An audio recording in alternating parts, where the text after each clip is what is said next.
大家好，今天呢，我们来谈一个新的话题，就是转行做 IT。那么什么样的职业比较容易上手？IT 行业大家一定很熟悉哈，就是比如说互联网，比如说人工智能，比如说大数据，这些都属于 IT 行业范畴。那么在 IT 行业里面，最火的职业肯定就是做软件开发的，也就是所谓的程序员，对吧？但是做程序员呢，一般门槛还是比较高的。首先，你的编程技巧一定要好，你的逻辑思维能力也要强。然后呢，你最好还是有工科背景，特别是计算机行业的背景，竞争又比较激烈，因为 IT 最近很火嘛，对吧？这几年一直都很火。好，那么除开程序员之外呢，还有其他的什么职位可以推荐给大家呢？今天呢，我就介绍一下测试员。测试员呢，在国外又叫做 Quality Assurance Engineer，就是质量保证工程师。那么，质量保证工程师呢，又叫做 QA，所以有的时候你可能听到Tester 或者是 QA 都是说的一个职位。为什么我会推荐这个职位给大家呢？主要的原因是因为程序员竞争比较激烈，那么做测试员的话呢，相对门槛要低一些，而且呢，现在很多公司呢还是有放出职位的。好，我们先来谈一谈，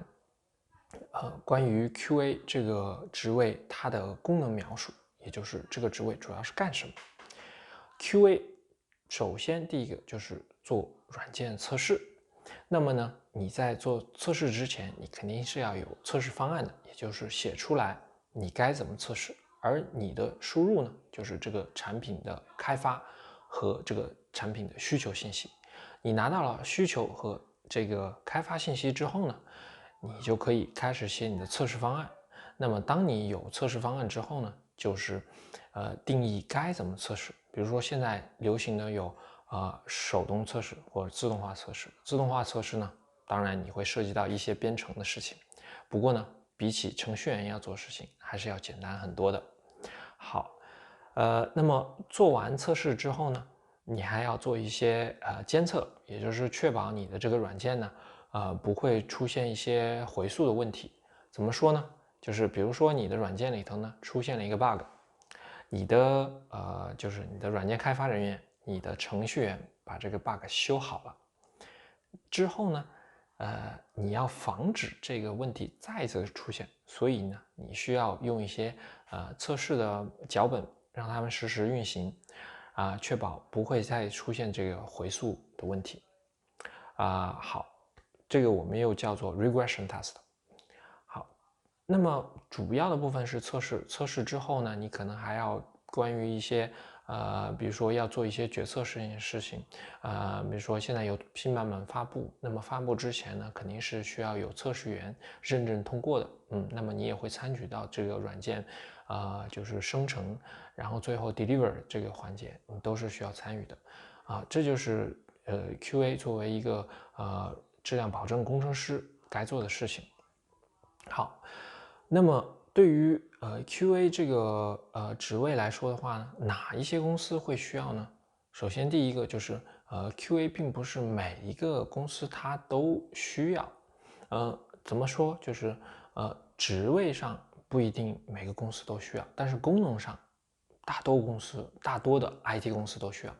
好，我们细细的来讲，就是比如说很多的小型公司，甚至一些中型公司，他们并没有经费和时间，去专门的雇一个做质量测试的这么一个团队或者是人员，来测试他们的软件。那么他们通常会把这一部分工作交给他们的程序员来做。这样的话呢，可以节省一定的成本，而且因为他们是规模比较小的软件开发嘛，所以他们的问题也比较容易发现。但是呢，这个中间就会出现一个诟病，就是我自己做开发，然后我自己在测我的东西，是不是有点奇怪呢？所以呢，这样的测试呢，并不是一个专业的测试方法。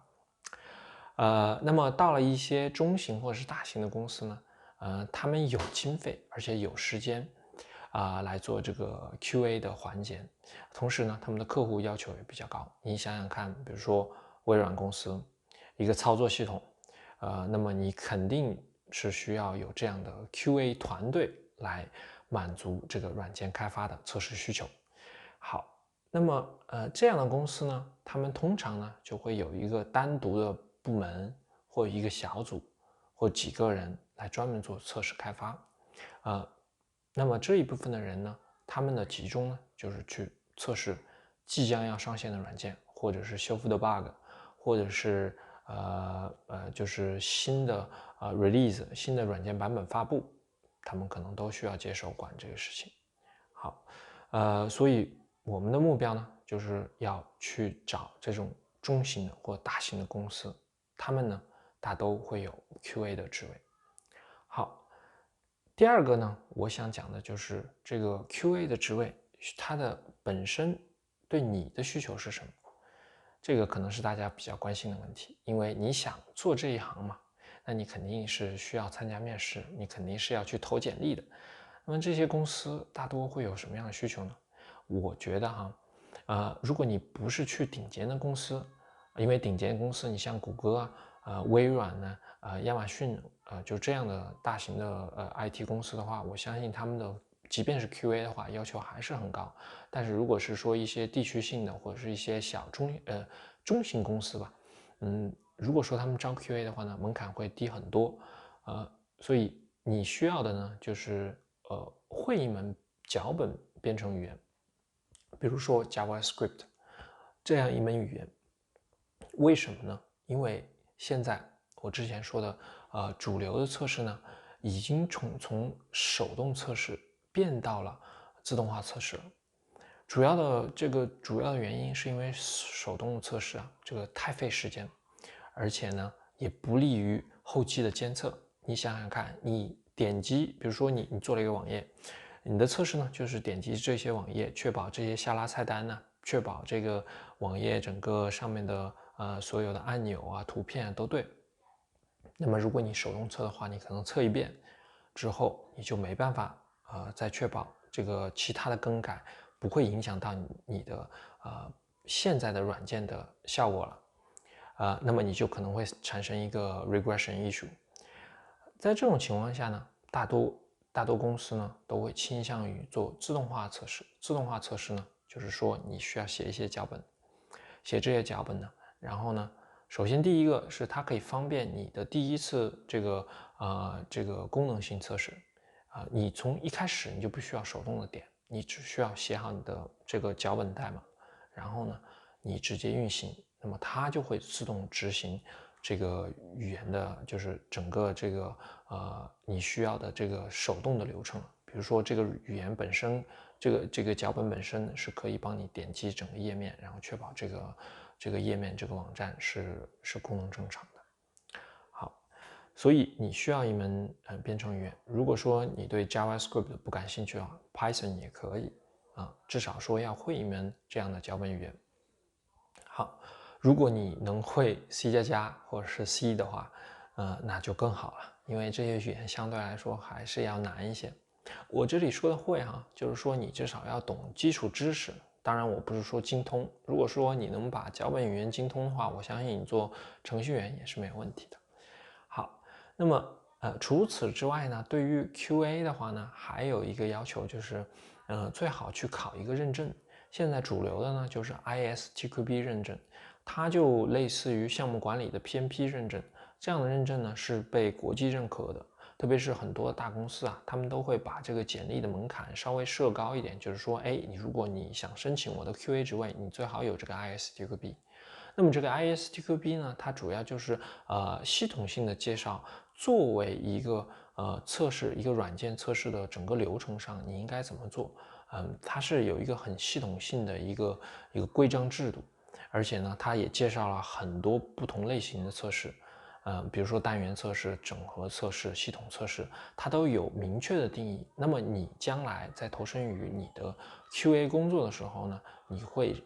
完全遵照这个认证里所描述的这个测试的指南来进行。这样的话，好处呢就是说你的整个流程是很规范的而且呢，因为这个认证是国际认可的嘛，所以一般你如果是拿到了这个认证呢，很多公司都觉得你还是有一定的QA 知识储备的，因为我们说的是转行嘛，所以你要转到这个行业来，你还是要证明自己懂，有一些背景。好，那么我说了一个脚本语言要会一门，第二个是要有一个认证，第三个呢就是说你还是需要一个基本的沟通技巧。比如说你是要换行业的话，语言方面应该是没有问题的。可能你如果是比较内向的话呢，没关系，因为